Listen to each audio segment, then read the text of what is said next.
Bismillahirrahmanirrahim. Assalamualaikum warahmatullahi wabarakatuh. Nama saya Sipnika Isna Salsabila, NIM 2001-10126, kelas 1 PAUD. Tujuan saya membuat video ini untuk menyelesaikan tugas ujian akhir semester filsafat. Filsafat umum. Filsafat adalah suatu ilmu pengetahuan yang menggunakan logika, metode, dan sistem untuk mengkaji suatu masalah umum dan mendasar mengenai suatu persoalan. Pendapat lain mengatakan bahwa filsafat adalah kebijaksanaan hidup atau filosofia untuk memberikan pengalaman hidup secara menyeluruh berdasarkan refleksi terhadap pengalaman hidup dan pengalaman ilmiah. Secara etimologi, filsafat berasal dari bahasa Yunani yaitu philosophia dan philosophos. Philo artinya cinta, sedangkan sophia dan sophos artinya kebijaksanaan, pengetahuan, dan hikmah.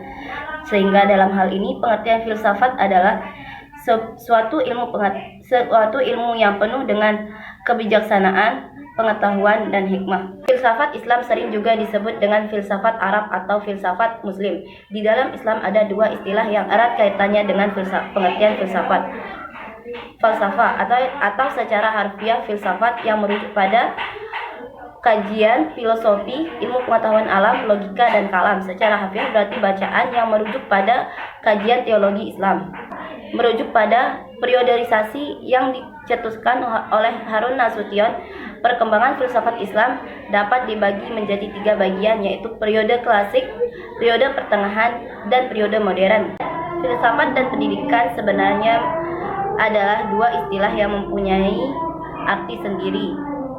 Akan tetapi ketika digabungkan akan menjadi sebuah tema yang baru dan khusus. Filsafat pendidikan tidak dapat dipisahkan dari ilmu filsafat secara umum. Filsafat pendidikan memandang pendidikan sebagai objek yang dikaji baik secara ontologis, epistemologis, dan aksiologis. Ada banyak definisi mengenai filsafat pendidikan, akan tetapi akhirnya semua mengatakan dan mengajukan soal kaidah-kaidah berpikir filsafat dalam rangka menyelesaikan permasalahan pendidikan. Upaya ini kemudian menghasilkan teori dan metode untuk menentukan gerak semua aktivitas pendidikan. Bahan yang dipelajari meliputi tujuan, latar belakang, cara, hasil, dan hakikat pendidikan.